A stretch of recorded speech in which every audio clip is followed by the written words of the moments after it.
মামাই যদি কথা দিয়ে মামাই কাম কৰি দেখুৱাই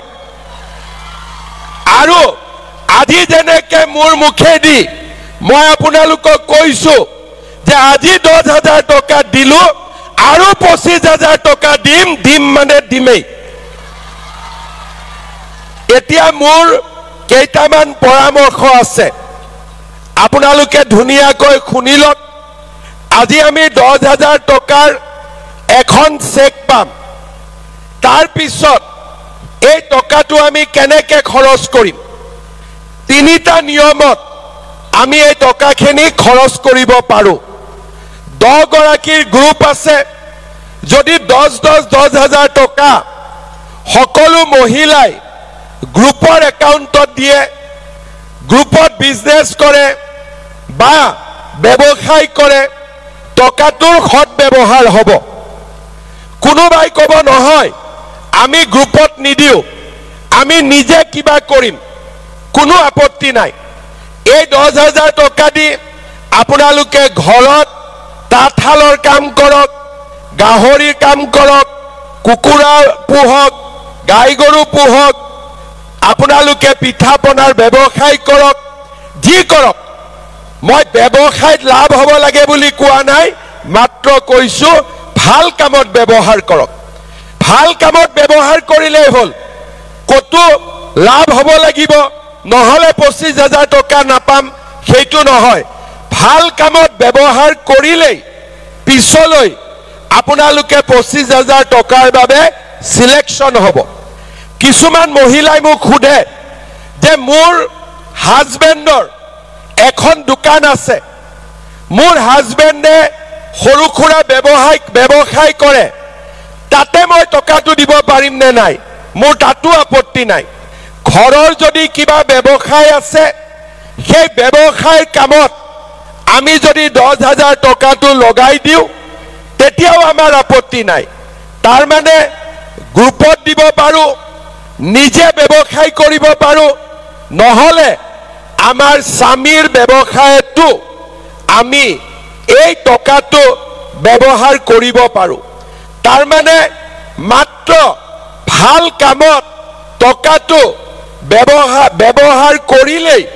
আপোনালোকে ভৱিষ্যতে 25,000 টকা আৰু পৰৱৰ্তী সময়ত আপোনালোকে 50,000 টকা লাভ কৰিবলৈ সক্ষম হ'ব আমাৰ এছআৰএলএমৰ পৰা আৰু এনইউআৰএলএমৰ ফালৰ পৰা আপোনালোকক 3 দিনৰ প্ৰশিক্ষণ দিয়াৰো ব্যৱস্থা কৰিব গাঁৱতে আপোনালোকক নিজৰ গাঁৱতে প্ৰশিক্ষণ দিব আৰু আপোনালোকে সুন্দৰ কৰি এই টকাখিনি ব্যৱহাৰ কৰিব শ্ৰদ্ধাৰ ৰাইজ আপোনালোকৰ মনত আছে 2021 চনৰ ইলেকশ্যনৰ সময়ত আমি অৰুণোদয় আঁচনি আৰম্ভ কৰিছিলোঁ তেতিয়া কংগ্ৰেছৰ মানুহবিলাকে কৈছিলে যে এইবোৰ ইলেকশ্যনৰ কাৰণে দিছে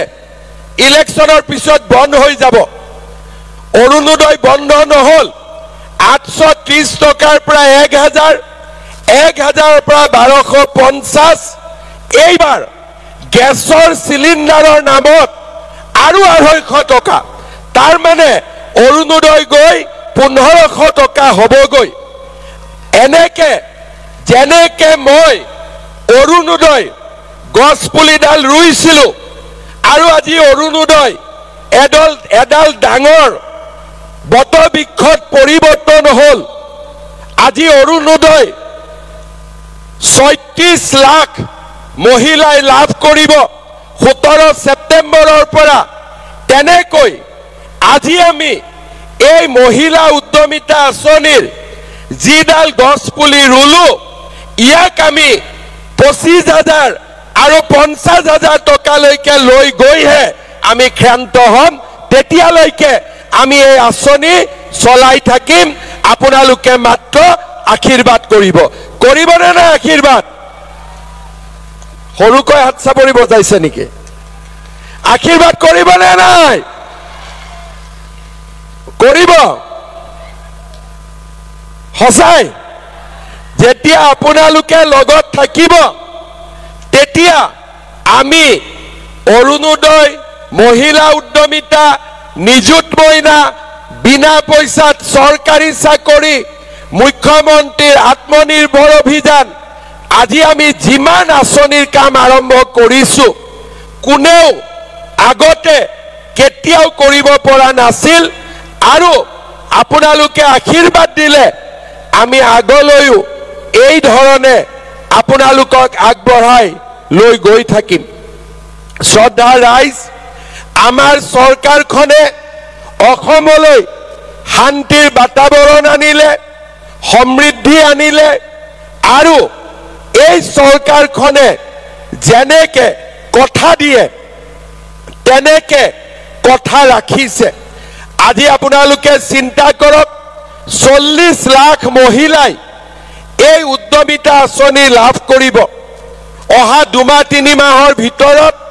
প্ৰত্যেকটো সমষ্টিলৈ আমি যাম আৰু এই উদ্যমিতা আঁচনিৰ ধন বিতৰণ কৰিম 40 লাখ মহিলা 10,000 টকা দিলে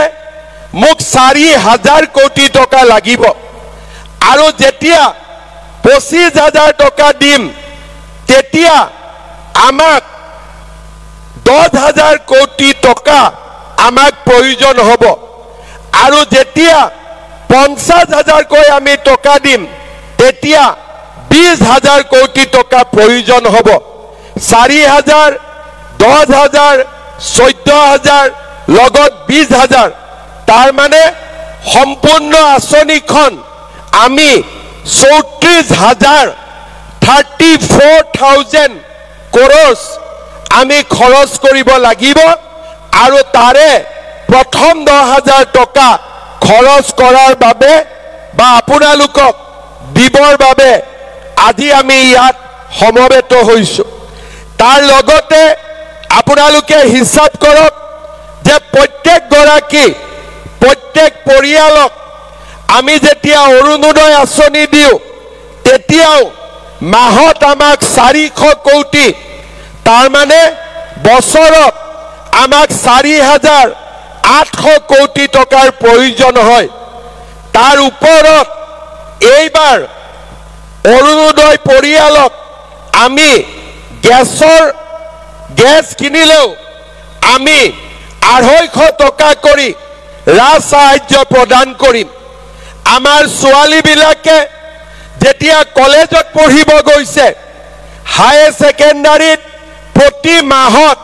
12,500 প্ৰতি মাহত 1,000 টকা ডিগ্ৰীত 12,500 টকা আৰু হায়াৰ সেকেন্ডাৰীত 2,500 টকা তাৰ উপৰি পিজিত 2,500 টকা তাৰ উপৰিও 1 নৱেম্বৰৰ পৰা আপোনালোকে যেতিয়া ৰেশন কাৰ্ডত চাউল কিনিব বিনা পইচাত চাউল পাব